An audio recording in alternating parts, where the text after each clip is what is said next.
আসসালামু আলাইকুম রহমতুল্লাহি ওবরাকাতুহু নাহমাদুহু ওয়া নুসাল্লি আলা রাসূলিহিল কারীম আম্মা বা'দ। সম্মানিত দিনী ভাই এবং বোনেরা, পবিত্র মাহে রমাদান আমাদের একেবারে সন্নিকটে। It's knocking the door. Allah রাসূল সাল্লাল্লাহু আলাইহি ওয়াসাল্লাম এবং সাহাবারা রমাদানুল মুবারক আসার 2 মাস আগ থেকেই কবে রমাদান মাস আসবে এজন্য ব্যাকুলতা প্রকাশ করতেন, উদ্গ্রীব হয়ে থাকতেন যে আমরা রমাদান পাবো কিনা, কখন রমাদান আসছে। এবং ওনারা পড়তেন আল্লাহুম্মা বারিক লানা ফি রজব ওয়া শাবান ওয়া বাল্লিগনা রমাদান।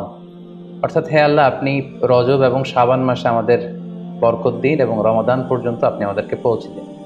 আমাদের সালাফরা রমাদান আসার 6 মাস আগ থেকে, অর্থাৎ একটা বছরের 6 মাস ওনারা অপেক্ষা করতেন কবে রমাদান আসবে, উদ্গ্রীব হয়ে থাকতেন, ব্যাকুলতা প্রকাশ করতেন।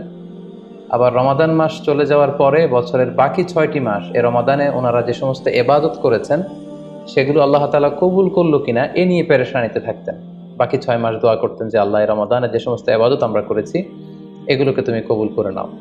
এই পবিত্র মাসে আল্লাহ তাআলা আমাদের আল্লাহ সচেতনতা বৃদ্ধির জন্য এ মাসে আমাদের জন্য সিয়ামকে তিনি ফরজ করেছেন।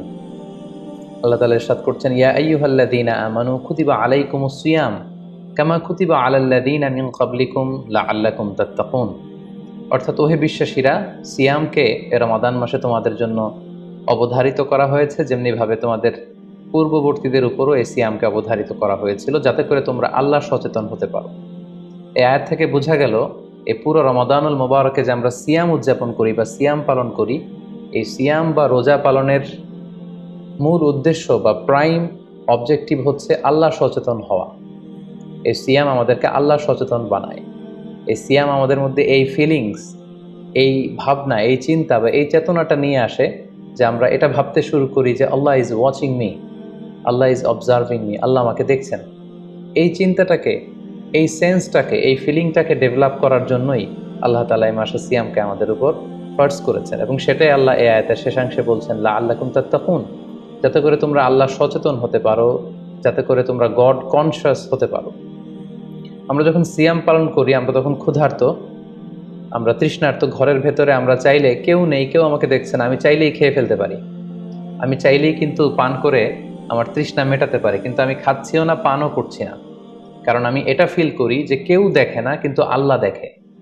পৃথিবীর কেউ আমাকে দেখছে না। দরজা বন্ধ করে, জানালা বন্ধ করে, ফ্রিজ থেকে ঠান্ডা পানি বের করে, শরবত বের করে আমি কিন্তু ঘরের ভেতরে যখন একা একা থাকি আমি খেয়ে আমার তৃষ্ণা নিবারণ করতে পারি। কিন্তু এটা আমরা কেউই করি না, কারণ আমরা ফিল করি যে পৃথিবীর কেউ যদি নাও দেখে, আল্লাহ সুবহানাহু ওয়া তাআলার চোখে কিন্তু আমরা ফাঁকি দিতে পারছি না। হি ইজ ওয়াচিং মি, তিনি আমাদেরকে দেখছেন। তাহলে সম্মানিত দিনী ভাই এবং বোনেরা, এই সিয়াম আমাদের মধ্যে আল্লাহ কনশাসনেস, আল্লাহ সচেতনতা এটা ডেভেলপ করে। পাশাপাশি সিয়ামের মাধ্যমে আমরা আমাদের প্রবৃত্তির উপর নিয়ন্ত্রণ অর্জন করি। গোটা বছর প্রবৃত্তি আমাদেরকে নিয়ন্ত্রণ করে, সারা বছর প্রবৃত্তি আমাদের উপর জিতে, আর আমরা এই রমাদান মাসে প্রবৃত্তির উপর জয়লাভ করি। যেমন পুরো বছর ব্যাপী আমার যখন ক্ষুধা লাগে আমি খাই, তৃষ্ণার্ত হলে পানি পান করি, আমার কামনা জাগলে সেই কামনা আমি পূরণ করি।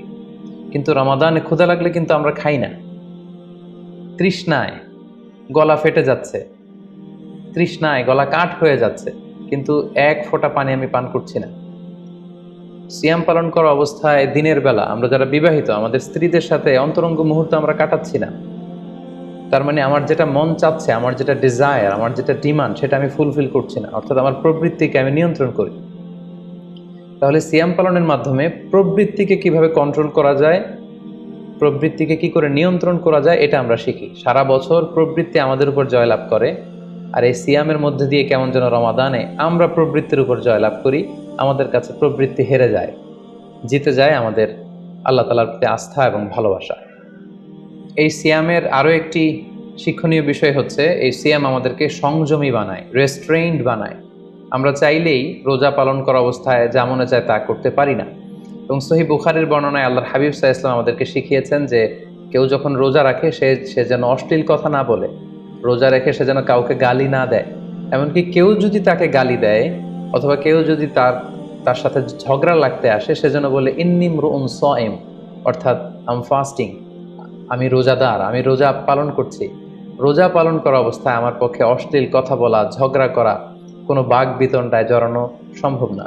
তার মানে এই সিয়াম পালনের মধ্য দিয়ে সংযম যে ব্যাপারটা, এই ব্যাপারটা আমাদের আয়ত্তে চলে আসে। আমরা এই সিয়াম পালনের মধ্য দিয়ে সংযমী হয়ে উঠি। পাশাপাশি যারা সিয়াম পালন করছে তাদের জন্য আল্লাহর হাবিব সাল্লাল্লাহু আলাইহি ওয়াসাল্লাম ঘোষণা দিয়েছেন যে কিয়ামতের ময়দানে বিচার শেষে তারা যখন জান্নাতে ঢুকবে, রোজা পালনকারীদের জন্য আল্লাহ তাআলা একটি স্পেশাল গেট রেখেছেন যেটার নাম হচ্ছে রাইয়ান। এবং এই রাইয়ান গেট দিয়ে রোজাদাররা ছাড়া কেউ প্রবেশ করতে পারবে না। সুবহানাল্লাহি বিহামদি। আর একবার এই রাইয়ান দরজা দিয়ে যে ব্যক্তি ঢোকার সুযোগ পাবে জান্নাতে, he will never be thirsty again. সে কখনো আর তৃষ্ণার্ত হবে না, চিরকালের জন্য তার গলা থেকে তৃষ্ণা হারিয়ে যাবে। পাশাপাশি আল্লাহ তাআলা ইরশাদ করছেন যে সব আমলগুলোকে সওয়াব বাড়ানো হয় এবং সওয়াবের প্রতিদান বান্দাদেরকে দেয়া হয়, কিন্তু এই সিয়ামের ব্যাপারটা ভিন্ন। এর প্রতিদান আমি আল্লাহ নিজ হাতে দেব। আরেক বর্ণনা এসেছে এই সিয়ামের প্রতিদান আমি নিজেই। আমরা যদি একটু খেয়াল করে দেখি যে রমাদানুল মুবারাকে আমরা যত নেক আমল করছি বা সৎকর্ম করছি, এগুলোর সওয়াবগুলোকে কিন্তু জ্যামিতিক হারে বাড়ানো হয়। দ্য রিওয়ার্ডস অফ আমাল is multiplied in this blessed month of Ramadan. এ মাসে আমরা একটা নফল আবাদত করলে সেটা ফরজের সমান সওয়াব দেওয়া হচ্ছে। একটা ফরজ আবাদত করলে সেটা 70 থেকে 700 গুণ সওয়াব দেওয়া হচ্ছে। এ মাসে উমরা করলে সেটা হজের সমান সওয়াব দেওয়া হচ্ছে। অর্থাৎ অন্যান্য মাসে আমরা যদি নেক আমল করি তাহলে সেটার সওয়াবকে বাড়ানো হয় গাণিতিক হারে, কিন্তু এই রমাদানুল মুবারাকে কোনো নেক আমল করলে এর সওয়াবকে বাড়ানো হয় জ্যামিতিক হারে। এটাকে মান্থ অফ স্পেশাল অফার বলা হয়, বিশেষ অফারের মাস। আল্লাহ তাআলা চেয়েছেন যে বিশেষ অফার দিয়ে আমাদেরকে ইবাদতের প্রতি আগ্রহী করে তোলে, আকৃষ্ট করে তোলে। তিনি যেন আমাদের গুনাহগুলোকে ক্ষমা করে দিয়ে আমাদেরকে পাপ মুক্ত বান্দা হিসেবে স্বীকৃতি দিতে পারেন, তার একটা কেমন যেন আয়োজন তিনি করে থাকেন আমাদের জন্য পবিত্র মাহে রমাদানে। এবং এই রমাদানুল মুবারকের প্রতিটি রাতে আল্লাহ তাআলার পক্ষ থেকে একজন বিশেষ আহ্বানকারী ফেরেশতা তারা ডাকতে থাকে আর বলতে থাকে, ইয়া বাগিয়াল খায়রি আকবিল, হে কল্যাণের অভিযাত্রী, হে কল্যাণের পথের যাত্রী, আকবিল, প্রসিড, গো অন, আরো সামনে যাও, আরো নেক কাজ করো, আরো ভালো কাজ করো। ইয়া বাগিয়াশ শাররি আকসির, হে পাপের পথের যাত্রী, আকসির, স্টপ, থেমে যাও, অনেক হয়েছে, আর না, আর অন্যায়ের দিকে ধাবিত হয়েও না। এটা প্রতি রাতেই, রমাদানের প্রতিটি রাতেই এই আহ্বান করা হয় যে হে কল্যাণের পথের যাত্রী, ভালো কাজ করতে থাকো, হে অকল্যাণের পথের যাত্রী, এখনই থেমে যাও, আর সামনের দিকে আগ বাড়িও না। এবং এই বরকতপূর্ণ মাস পেয়েও যারা আল্লাহ তাআলার ক্ষমা পায়নি, রাসূল সাল্লাল্লাহু আলাইহি ওয়াসাল্লাম তাদের জন্য ভয়ঙ্কর ওয়ার্নিং দিয়েছেন, হুঁশিয়ারি দিয়েছেন, গভীর হুঁশিয়ারি তিনি বর্ণনা করেছেন। মসজিদে নববীতে আল্লাহ রাসূল সাল্লাল্লাহু আলাইহি ওয়াসাল্লাম একবার মিম্বারের প্রথম ধাপে পা রেখে বললেন আমিন, দ্বিতীয় ধাপে পা রেখে বললেন আমিন, তৃতীয় ধাপেও পা রেখে বললেন আমিন। সাহাবারা জিজ্ঞেস করলেন, ইয়া রাসূলুল্লাহ, তিনবার কেন আমিন বললেন? আমরা তো বুঝতে পারলাম না। আল্লাহ রাসূল সাল্লাল্লাহু আলাইহি ওয়াসাল্লাম তখন বললেন যে এইমাত্র জিবরিল আমার কাছে এসে আমাকে শুনিয়েছে যে ব্যক্তি রমাদানুল মুবারক পেয়েও ইবাদতের মাধ্যমে আল্লাহর ক্ষমা পেল না, সে দুর্ভাগা, সে হতভাগা। আমি তখন বলেছি আমিন।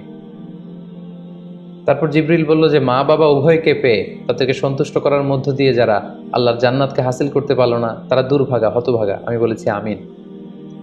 তৃতীয় পর্যায়ে জিবরাইল বলেছে যে হে নবী, আপনার নাম শুনবার পরেও যে আপনার উপর দুরূদ পাঠালো না, অর্থাৎ সাল্লাল্লাহু আলাইহি ওয়াসাল্লাম বলল না, সে দুর্ভাগা, সে হতভাগা। তখন আমি বলেছি আমিন। সম্মানিত শুধু এই হাদিস থেকে আমরা বুঝতে পারি যে যারা রমাদান পেয়ে আল্লাহর প্রিয় ভাজন বান্দা হতে পারলো না, আল্লাহর কাছ থেকে ক্ষমার ঘোষণা পেল না, তাদের চেয়ে দুর্ভাগা এবং হতভাগা আর কেউ হতে পারে না।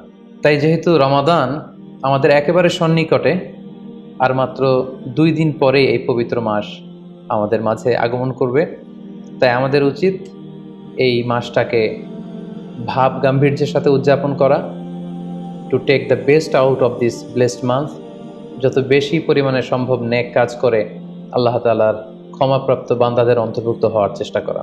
আমরা যদি এই মাসকে উদযাপনের জন্য এখন থেকে একটা প্ল্যান করি বা প্রোগ্রাম করি এবং সেটার আলোকে যদি পুরো মাসটি আমরা পরিচালনা করবার চেষ্টা করি, তাহলে আশা করি খুবই ফ্রুটফুল ওয়েতে এই যে অফার দেওয়া হয়েছে, স্পেশাল অফার, এই অফারগুলোকে আমরা কাজে লাগাতে পারবো এবং বেশি বেশি ইবাদত করে আল্লাহ তাআলার প্রিয় ভাজনদের অন্তর্ভুক্ত হতে পারবো। এই পৃথিবীতে আমরা যখন কোনো বিজনেস রান করি, নিশ্চয়ই তার আগে একটা প্ল্যান করি, একটা প্ল্যান সাজাই। বড় কোনো প্রজেক্ট যখন আমরা হাতে নিই, আমরা একটা প্রজেক্ট প্ল্যান দাঁড় করাই এবং সেটার আলোকে আমরা সেই প্রজেক্টটাকে রান করবার চেষ্টা করি। তাই আর যেহেতু মাত্র 2 দিন বাকি, আমরা যদি এখন থেকেই একটি প্ল্যান করি বা একটি পরিকল্পনা সাজাই, হতে পারে এটা লিখিত পরিকল্পনা, কিংবা অ্যাটলিস্ট নিজের সাথে নিজের বোঝাপড়া যে আমি এই কাজগুলো রমাদানে করতে চাই, এগুলো করতে চাই না, ডুজ অ্যান্ড ডোন্টসগুলোকে আমি মেনে চলতে চাই, যেগুলো করা উচিত এগুলো আমি বেশি বেশি করব, যেগুলো থেকে দূরে থাকা উচিত এগুলোর ব্যাপারে আমি সাবধান থাকবো। অ্যাটলিস্ট মনের সাথে মনে একটা বোঝাপড়া অথবা কাগজে লিখে আমাদের একটি পরিকল্পনা করা উচিত। সো এ পর্যায়ে এই রমাদান কেন্দ্রিক আমরা কি ধরনের পরিকল্পনা করতে পারি এবং সেই পরিকল্পনায় কোন কোন বিষয়গুলো স্থান পেতে পারে বলে আমি মনে করি, সেগুলো আপনাদের সাথে সংক্ষিপ্তভাবে শেয়ার করবো ইনশাআল্লাহ। প্ল্যান করার ক্ষেত্রে সর্বপ্রথম যেটা আমি বলবো, প্ল্যান করবার সময় অল্প প্ল্যান করুন এবং সেটা যতটুকু প্ল্যান আপনি করবেন সেটা নিয়মিত করবার চেষ্টা করুন। আমাদের অনেকের মধ্যে এমন একটা ভাব কাজ করে যে যেহেতু এটা অনেক রহমতের মাস, বরকতের মাস, মাগফিরাতের মাস, আবেগে তারা অনেক বেশি প্ল্যান করে ফেলে এবং সেই অনুযায়ী রমাদানের শুরুতেই সারা রাত তাহাজ্জুদ, সারাদিন এবাদত তেলাওয়াত, এরকম 2-4 দিন চলার পরে, কয়েকদিন যাওয়ার পরে সে আবেগটা ঝরে পড়ে, সে আবেগটাকে সে ধরে রাখতে পারে না। কারণ এমন প্ল্যান করা হয়েছিল যেটা রেশনাল ছিল না, যেটা হয়তো যৌক্তিক ছিল না বা বাস্তবসম্মত ছিল না।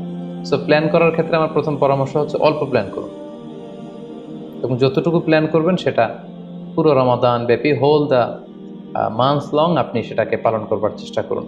কারণ আল্লাহ রাসূল সাল্লাল্লাহু আলাইহি ওয়াসাল্লাম বলেছেন, আহাব্বুল আমালি ইলাল্লাহি আদওয়ামুহা ওয়া ইন কাল্লা। আল্লাহ তাআলার কাছে সবচেয়ে প্রিয় আমল হচ্ছে সেটা যেটা মানুষ নিয়মিত করে, যেটা বান্দা রেগুলার বেসিসে করে, যদিও এটা পরিমাণে কম হয়।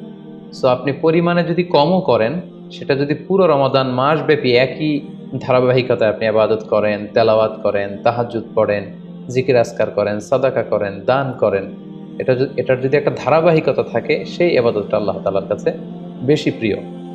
তাই প্ল্যানের ক্ষেত্রে আমার সর্বপ্রথম পরামর্শ হচ্ছে অল্প প্ল্যান করুন, স্বল্প পরিসরে প্ল্যান করুন, হাতে গোনা অল্প কয়েকটি বিষয়ের ব্যাপারে আপনি কনসার্নড হন এবং যতটুকু প্ল্যান করেছেন ততটুকু নিয়মিত বাস্তবায়ন করুন। প্ল্যানের ক্ষেত্রে সর্বপ্রথম যেটা আমি বলতে চাই সেটা হচ্ছে পুরো রমাদান মাসে সালাতের ব্যাপারে আমাদেরকে সর্বপ্রথম বেশি সচেতন থাকতে হবে। It's mandatory. 5 ওয়াক্ত সালাত যেন আমরা জামাতের সাথে আদায় করতে পারি, এই বিষয়টা খেয়াল রাখতে হবে। কোনো কারণে যদি জামাত ছুটেও যায়, কাজা যেন না হয়ে যায়। কারণ আমাদের যদি জামাত ছুটে যায়, সালাত যদি কাজা হয়ে যায়, তাহলে আপনার প্রোডাক্টিভিটি কমে যাবে। সো প্ল্যানের ক্ষেত্রে এখন থেকে আমাদের এটা মাথায় রাখতে হবে যে পুরো রমাদান জুড়ে আমরা 5 ওয়াক্ত সালাত জামাতের সাথে আদায় করব। কোনো কারণে জামাত যদি ছুটেও যায়, কোনো নামাজ যেন আমার কাজা না হয়ে যায়, এই ব্যাপারে আমরা সচেতন থাকবার চেষ্টা করব। 3 নম্বরে হচ্ছে কোরআন তেলাওয়াত করা। যেহেতু রমাদানুল মুবারক, এটা কোরআন নাজিলের মাস। আল্লাহ তাআলা বলছেন, শাহরু রমাদান আল্লাযী উনজিলা ফীহিল কুরআন। রমাদান তো এমন মাস যে মাসে আল্লাহ তাআলা কোরআন নাজিল করেছেন। সো এটা কোরআনকে উদযাপনের মাস, কোরআনের সাথে নতুন করে সম্পর্ক গড়বার মাস, বেশি বেশি কোরআন তেলাওয়াত করবার মাস। নফল ইবাদতের যে লিস্ট আছে তার মধ্যে সবচেয়ে শ্রেষ্ঠ নফল ইবাদত হচ্ছে কোরআন তেলাওয়াত করা এবং সেটার মোক্ষম সময় হচ্ছে রমাদানুল মুবারক। আমরা প্রত্যেকেই জানি যে এই মাসে তেলাওয়াত করার যে একটা আবহ, যে একটা ইমেজ, যে একটা পরিবেশ এবং যেরকম একটা মজা পাওয়া যায়, বছরের অন্য কোনো মাসে কিন্তু ওই ফিলিংটা আমাদের আসে না। সো এই সুযোগটাকে আমাদের কাজে লাগানো, আমরা যেন প্রতিদিন কোরআনের তেলাওয়াত করি এবং তেলাওয়াত করার ক্ষেত্রে অবশ্যই ধীরস্থিরভাবে তেলাওয়াত করতে হবে। আমরা অনেকে তাড়াহুড়ো করে তেলাওয়াত করি। হাদিসে এসেছে, রুব্বা কারিন লিল কোরআন ওয়াল কোরআন ইয়ালআনু। কোরআনের অনেক তেলাওয়াতকারী আছে যাদেরকে কোরআন রহমত দেওয়ার পরিবর্তে লাআনত দেয়, কার্ডস করে, অভিসম্পাত করে। তাই তাড়াহুড়ো করে আমরা যেন কোরআন তেলাওয়াত না করি। রমাদান আসলেই দেখা যায় কিছু কিছু মানুষ কোরআন খতম করবার জন্য উঠে পড়ে লাগে।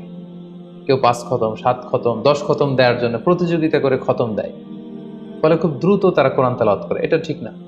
খতম দেওয়ার জন্য উঠে পড়ে লাগা উচিত হবে না, বরং আপনি ধীরস্থিরভাবে তেলাওয়াত করুন। সেই হিসেবে শুরু থেকে শেষ পর্যন্ত একবার করে যদি আপনি 1 খতম দিতেও পারেন সেটা ভালো, আর দিতে না পারলেও আপনি ধীরস্থিরভাবে তেলাওয়াত করে সেটার সওয়াব আপনি ইনশাল্লাহ পাবেন। তাহলে তেলাওয়াত করার ক্ষেত্রে প্রথম রিমাইন্ডার হচ্ছে তাড়াহুড়ো করে তেলাওয়াত করা যাবে না। 2 নম্বর হচ্ছে যদি সুযোগ হয় অর্থ বুঝে তেলাওয়াত করা। আমরা কয়েকটা সূরা স্পেসিফাই করতে পারি যে এই রমাদানে আমি এই সূরাটা পড়ব, এই রমাদানে এই সূরা শুরু থেকে শেষ পর্যন্ত এর মর্মার্থ, এর বঙ্গানুবাদ, এর যে শিক্ষা লেসন, এটা আমি জানবার চেষ্টা করব। সম্মানিত দিনী ভাই এবং বোনেরা, কোরআন হচ্ছে এমন একটি কিতাব, যারাই এই কোরআনের সাথে সম্পর্ক জুড়ে দিয়েছে, যারাই এই কোরআনকে হৃদয়ে ধারণ করেছে, তারাই সম্মানিত হয়েছে।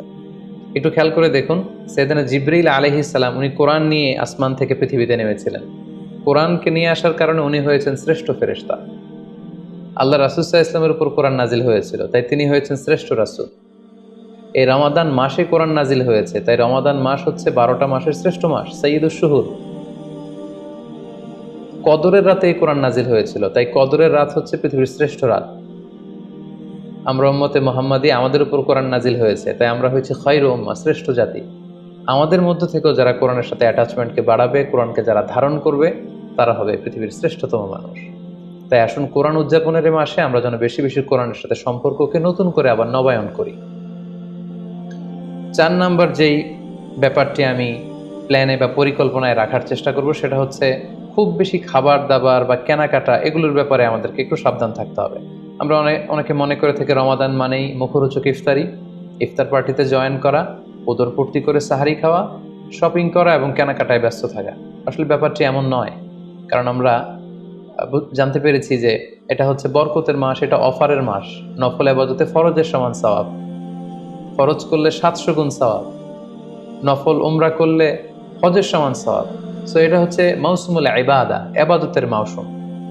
সো আমাদের যদি শপিং করা লাগে, আমাদের যদি কোনো প্রোগ্রামে অংশগ্রহণ করা লাগে, সেটা যেন আমাদের ফোকাস না হয়। কেনাকাটা, শপিং করা, এটা যেন আমাদের ফোকাস না হয়। ভুরি ভোজ করা, আমাদের বাসায় মা বোনরা যারা আছে তাদেরকে হরেক রকম আইটেমের বায়না ধরে সারাদিন তাদেরকে ব্যস্ত রাখা, ইবাদত থেকে তাদেরকে দূরে রাখা, এই কালচারগুলো থেকে আমাদেরকে দূরে থাকতে হবে।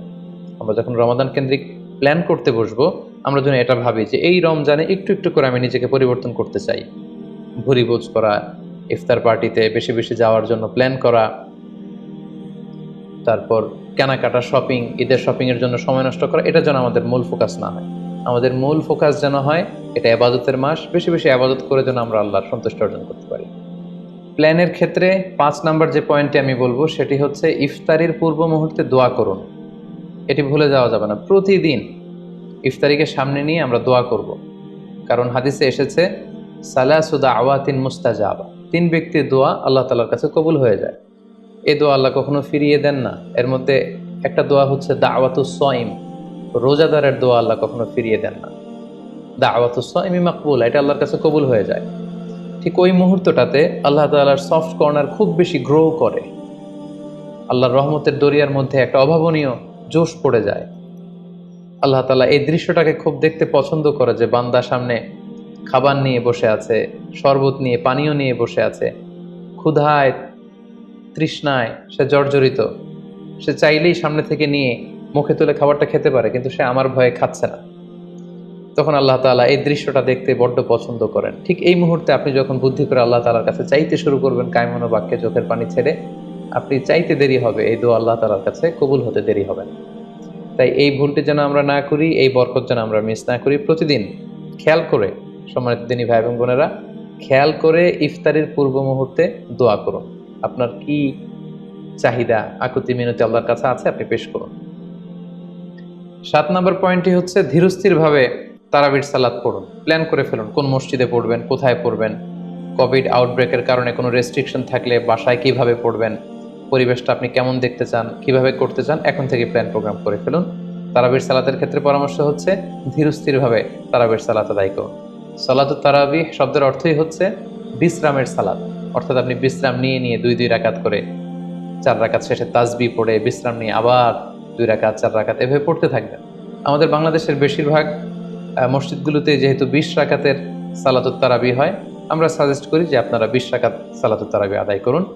অসুস্থতাজনিত কোনো কারণে কারো যদি কম পড়তে হয় সেটা ভিন্ন ব্যাপার, তবে আমরা 20 রাকাতের কথাই সবাইকে সাজেস্ট করে থাকি, যেহেতু এটা ইবাদতের মাস, যত বেশি ইবাদত করা যায় ততই এটা কল্যাণকর।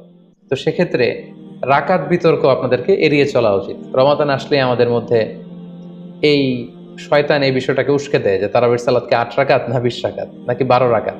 সো তারাবির সালাত ধীরস্থিরভাবে আদায় করুন, রাকাত বিতর্ক এড়িয়ে চলুন। এটা হচ্ছে একটা বড় ফিতনা।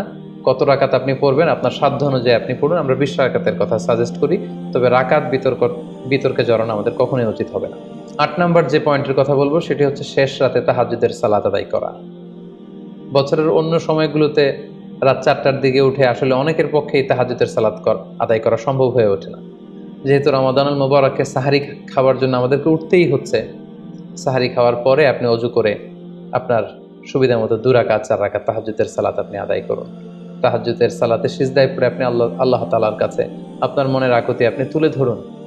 এই মুহূর্তটাতে তাহাজ্জুদের এই সময়টাতে আল্লাহ তাআলা প্রথম আকাশে মনোনিবেশ করে তিনি ডাকতে থাকেন, কার কি লাগবে, কার খাবারের দরকার আমার কাছে চাও, আমি খাবারের ব্যবস্থা করে দেব, কার রিজিকের দরকার রিজিকের ব্যবস্থা করে দেব, কার সফলতা দরকার, আমি আল্লাহ তাআলা সফলতা দেওয়ার মালিক, আমি সফলতার ব্যবস্থা করে দেব। যে মুহূর্তটুকুতে বা যে সময়ে আল্লাহ তাআলা আমাদেরকে দেওয়ার জন্য তিনি আমাদেরকে ডাকছেন, আমাদেরকে দেওয়ার জন্য তিনি বসে আছেন, প্রস্তুত আহ্বান করছেন, কিন্তু আমরা সেই আহ্বানে সাড়া দিচ্ছি না। তাই রমাদানুল মুবারকে তাহাজ্জুদের সালাতের অভ্যাস করার একটা সুবর্ণ সুযোগ কিন্তু আমাদের আসছে। যেহেতু সাহারি খেতে আমরা উঠবই, উঠে আমরা তাহাজ্জুদের সালাত আদায় করে নিই। 9 নম্বর যে পয়েন্টটি উল্লেখ করতে চাই সেটি হচ্ছে সোশ্যাল মিডিয়ার নিয়ন্ত্রিত ব্যবহার বা পরিমিত ব্যবহার। যত কম ব্যবহার করা যায় ফেসবুক, ইউটিউব, অনলাইনে যত আপনি কম সময় দিতে পারবেন আপনার প্রোডাক্টিভিটি ঠিক তত বাড়তে থাকবে। জরুরি প্রয়োজনে যে সমস্ত কাজ একেবারে করাই লাগে, যেগুলোকে অ্যাভয়েড করা মোটেও সম্ভব না, সেগুলো আপনি করতে পারেন। তবে আমাদের সাজেশন হচ্ছে ফেসবুকিং, টুইটারিং এবং ইউটিউবিং এই সমস্ত কাজে, সোশ্যাল মিডিয়ার কাজে যত কম আপনি এই রমাদানুল মুবারকে সময় ব্যয় করতে পারবেন, সময়টা ঠিক ততই আপনার প্রোডাক্টিভ ওয়েতে কাজে লাগবে ইনশাআল্লাহ। 10 নম্বর পয়েন্ট এবং সর্বশেষ পয়েন্ট হচ্ছে রমাদানুল মুবারকের মূল আকর্ষণ হচ্ছে রমাদানুল মুবারকের শেষ দশকে, অর্থাৎ রমাদানের কদরের রাতগুলো হচ্ছে লাস্ট 10 ডেজ অফ রমাদানে। আল্লাহ রাসূল সাল্লাল্লাহু আলাইহি ওয়াসাল্লাম ইরশাদ করেছেন, ফালতামিসু ফিল আশরিল আওয়াখিরি মিনাল বিতর, রমাদানের শেষ দশকের বেজর রাত্রিগুলোতে তোমরা কদরের রাত তালাশ করো। তাই আপনারা যখন প্ল্যান করতে বসবেন, এখনই ক্যালেন্ডার সামনে নিয়ে রমজানের শেষ দশক কত তারিখ থেকে কত তারিখ পরে প্ল্যান করে নিন, এবং অড নাইটগুলো, বেজর রাত্রিগুলো কোন কোন রাত্রিগুলো হতে পারে এখনই প্ল্যান করে নিন। যত ধরনের ব্যস্ততা, যত ধরনের ঝামেলা, যত ধরনের দায়িত্ব, এই কাজগুলোকে আপনি আগে পরে সেরে নেবেন, কিন্তু এই 10 দিনের স্পেশাল টাইমটাকে আমাদের ইবাদতের জন্য রাখা উচিত। আল্লাহ রাসূল সাল্লাল্লাহু আলাইহি ওয়াসাল্লাম রমজানের শেষ দশকে যখন তিনি পৌঁছতেন, তিনি তখন এমনভাবে ইবাদত করতেন, তিনি কাউকে চিনতেন না, কারোর সাথে বেশি কথা বলতে চাইতেন না। তিনি রাতে সারা রাত জেগে থাকতেন, ফ্যামিলি মেম্বারদেরকে উঠিয়ে দিতেন, জাদ্দা ওয়া সাদ্দাল মিজহার, কোমরে গামছা বেঁধে তিনি ইবাদতে লেগে পড়তেন। এই শেষ দশকে তিনি এত ইবাদত করতেন, বছরের কোনো সময়ে আল্লাহ রাসূল সাল্লাল্লাহু আলাইহি ওয়াসাল্লামকে এত বেশি ইবাদত করতে কিন্তু দেখা যেত না। তাই এই শেষ দশকের বেজর রাত্রিগুলো যেন আমরা মিস না করি, এবং শুধু 27 রমজানে আমরা কদর হিসেবে পালন করব, ব্যাপারটা যেন এমন না হয়ে যায়। কারণ যদি কোনো কারণে কদর মিস হয়ে যায়, এটা হচ্ছে খায়রুম মিন আলফি শাহর, 1000 মাসের চেয়েও সেরা। ওই এক রাতের ইবাদত হচ্ছে 1000 মাসের ইবাদতের সমান।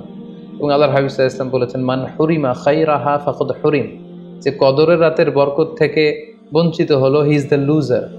এই বরকতের মাসে নিশ্চয়ই আমরা কেউই লুজার হতে চাই না, আমরা সবাই গেইনার হতে চাই। আমরা যদি গেইনার হতে চাই, রমাদানের সর্বোচ্চ বরকতটুকু যদি আমরা হাসিল করতে চাই, লাস্ট 10 ডেজ অফ রমাদান, রমজানের শেষ দশকের বেজর রাত্রিগুলো যেন আমরা খুবই আন্তরিকতার সাথে সিনসিয়ারলি ইবাদত করে কদরের বরকত হাসিল করবার চেষ্টা করি। সম্মানিত দিনী ভাই এবং বোনেরা, রমাদান আসতে আর মাত্র 2 দিন বাকি। সংক্ষিপ্ত পরিসরে রমাদান কেন্দ্রিক আমাদের প্ল্যান কেমন হওয়া উচিত এবং সেই প্ল্যান বা পরিকল্পনাতে কোন কোন বিষয়গুলো আমাদের খেয়াল রাখা উচিত, এই বিষয়ে সংক্ষিপ্ত পরিসরে আমি আলোচনা করলাম। আশা করি এগুলো যদি আমরা খেয়াল রাখি, তাহলে খুব ফ্রুটফুল এবং প্রোডাক্টিভ ওয়েতে আমরা আমাদের রমাদানকে কাটাতে পারবো। আমরা গত বছর আমাদের অনেক প্রিয়জনদের সাথে একসাথে রমাদান কাটিয়েছি, তাদের অনেকে কিন্তু এবছর আমাদের সাথে নেই, এবং কোভিড আউটব্রেকের এই যে সেকেন্ড ওয়েভ, থার্ড ওয়েভ যেভাবে শুরু হয়েছে, আমরা আমাদের অনেক প্রিয়জনদেরকে হারিয়েছি। আমরা এই রমাদান কারা পুরো রমাদান পাবো আমরা জানি না, আবার আগামী বছরের রমাদান পর্যন্ত আমরা বেঁচে থাকবো কিনা সেটাও আমরা জানি না। সো এই রমাদান হতে পারে আমাদের জীবনের শেষ রমাদান। আমাদের we should consider this Ramadan the last and final chance in our life.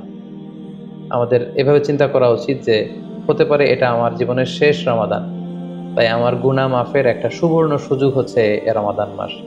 তাই এই মাসের সর্বোচ্চ বরকতটুকু হাসিল করার জন্য আমরা যেন বুদ্ধিমানের পরিচয় দিই, আমরা যেন বেশি বেশি ইবাদত করে আল্লাহ তাআলার প্রিয় ভাজনদের অন্তর্ভুক্ত হতে পারি। সম্মানিত শুধু কোভিড আউটব্রেক গোটা বিশ্বব্যাপী ছড়িয়ে পড়েছে, বিশেষ করে বাংলাদেশে সেকেন্ড ওয়েভের কবলে পড়ে আমরা আমাদের অনেক প্রিয়জনদেরকে হারিয়েছি। সো আসুন আমরা সাবধানে জীবনযাপন করি, বি সেফ। যেখানে থাকুন আপনারা সাবধানে থাকুন, সেফ থাকুন, এবং অবশ্যই ঘরের বাইরে যখন বেরোবেন মাস্ক পরে বেরোবেন। হ্যাভ এ গ্রেট রমাদান। আসসালামু আলাইকুম রহমতুল্লাহি ওয়া বারাকাতুহু।